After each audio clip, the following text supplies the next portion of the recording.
నిన్న మా అందరి ఎంపీలకు ఏదైతే లోక్సభ సెక్రటరీ నుంచి ఈ 107, 108, 109 బిల్స్ని 16, 17, 18 తారీఖులలో ఇంప్లిమెంట్ చేద్దామన్న ఆలోచనతోటి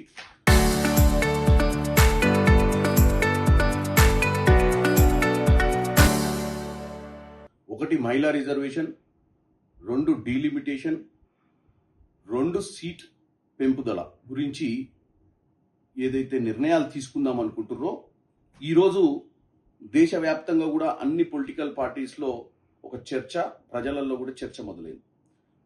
కావాలని బీజేపీ వాళ్ళు ఈ యొక్క ఇండియా కూటమిలో ఉన్నటువంటి నాయకత్వము మహిళా రిజర్వేషన్కి ఎగెనెస్ట్ అని చెప్పడం జరుగుతుంది.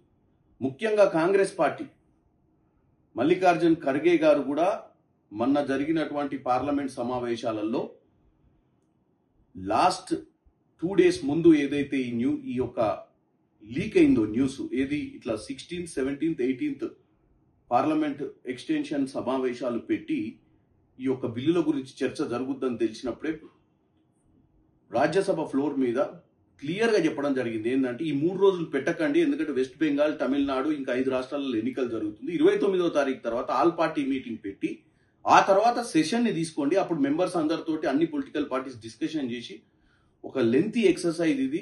ఎట్ ద సేమ్ టైం దీనికి ఒక 3-4 days అవసరమైతే చర్చ పెట్టుకోవడం మంచిదే. కాకపోతే ఏంటంటే అన్ని పొలిటికల్ పార్టీస్ని ఈ యొక్క చర్చలో భాగస్వాములను చేయాలి, వాళ్ళ ఆలోచన తీసుకోవాలి. ముఖ్యంగా ఈరోజు 2026లో జరుగుతున్నటువంటి జనగణన 2027కు కంప్లీట్ అవుతుంది. పోయినసారి 2023లో కూడా మహిళా బిల్లు పెట్టడం జరిగింది. 106th అమెండ్మెంట్ బిల్లు పెట్టినప్పుడు అన్ని పొలిటికల్ పార్టీస్ యాక్సెప్ట్ చేసినాయి 33% మహిళా రిజర్వేషన్ ఎక్స్టెన్షన్కి. ఇప్పుడు కావాలంటే ఇప్పుడు అదే బిల్ని, ఎందుకంటే 2023లో పాస్ అయిన బిల్లులో ఇదే బీజేపీ ఎన్డీఏ ప్రభుత్వం అప్పుడు 26 సెన్సస్ తర్వాత ఈ 33% రిజర్వేషన్ తీసుకుంటామని అందులో పొందుపరిచిర్రు.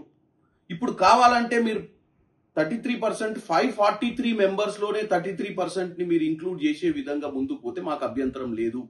కానీ కేవలం సీట్లు పెంచాలి అని 50% ఏదైతే ప్రోరేటా ప్రకారం పంచాలన్న ఆలోచనతో మీరు ముందుకు పోతుర్రో దానివల్ల దక్షిణ భారత రాష్ట్రాలలో అన్యాయం జరుగుతుంది. అందుకే ఇప్పుడు రేవంత్ రెడ్డి గారు కూడా ఒక చిన్న ప్రపోజల్ పెట్టి నిన్న 5 ముఖ్యమంత్రులకు లెటర్ రాయడం కూడా జరిగింది. ఏమని? చిన్న రాష్ట్రాలకు, ఏదైతే పంజాబ్ లాంటి రాష్ట్రం కానీ, ఏదైతే హిమాచల్ ప్రదేశ్ కానీ, ఏదైతే చిన్న రాష్ట్రాలు ఉన్నాయో అన్ని రాష్ట్రాలకు కూడా అన్యాయం జరిగే పరిస్థితి, ముఖ్యంగా సౌత్ ఇండియా రాష్ట్రాలకు. ఎందుకంటే ఈరోజు డబుల్ అయినప్పుడు వాళ్ళ సంఖ్య పెరిగిన తర్వాత దక్షిణ భారతదేశం ఆల్రెడీ నిధుల విషయంలో చాలా అన్యాయం జరుగుతుంది. ఇప్పుడు రాజకీయంగా కూడా అన్యాయం జరిగే పరిస్థితి ఉంది. కాబట్టి దీన్ని చర్చ చేయాలి.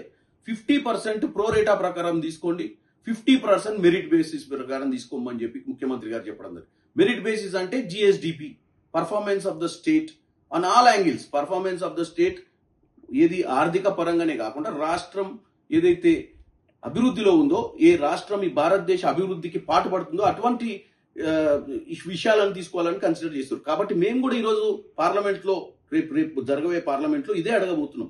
ఎందుకంటే ఒకటి, అన్ని పొలిటికల్ పార్టీస్ తోటి సంప్రదింపులు జరగకుండా ఒక్క 10 రోజులు అయితే నష్టమే ఉంది. మీరు తీసుకునేదే 2011 సెన్సస్.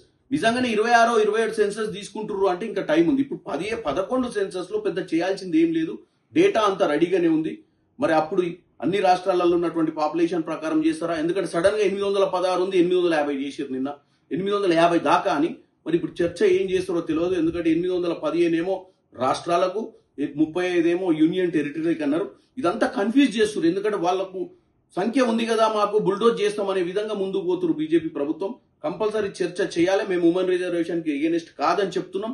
ఇప్పుడు కూడా ఏదైతే ఈ బిల్లులు నిన్న మా అందరికి పంపించారో ఈ బిల్లులు ఉన్నటువంటి అంశాల మీద డెఫినెట్ గా మహిళా రిజర్వేషన్ గురించి అయితే చర్చ లేదు, మేమందరం ఓకే.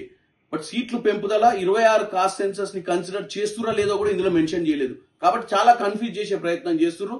వీటన్నిటిని థియేటర్లో ఈరోజు 3ంటికి మధ్యాహ్నం ఢిల్లీలో ఖర్గే గారు ఆల్ పార్టీ, ఇండియా కూటమి ఆల్ పార్టీ నాయకులతో చర్చ చేస్తున్నారు. దీని అవుట్కమ్ ఏందో మనకు తెలుస్తుంది. డెఫినెట్ గా మేము ఈ యొక్క బుల్డోజ్ చేసి వాళ్ళంతా వాళ్ళకి ఇష్టమైన విధానాన్ని మాత్రం వ్యతిరేకిస్తున్నాం.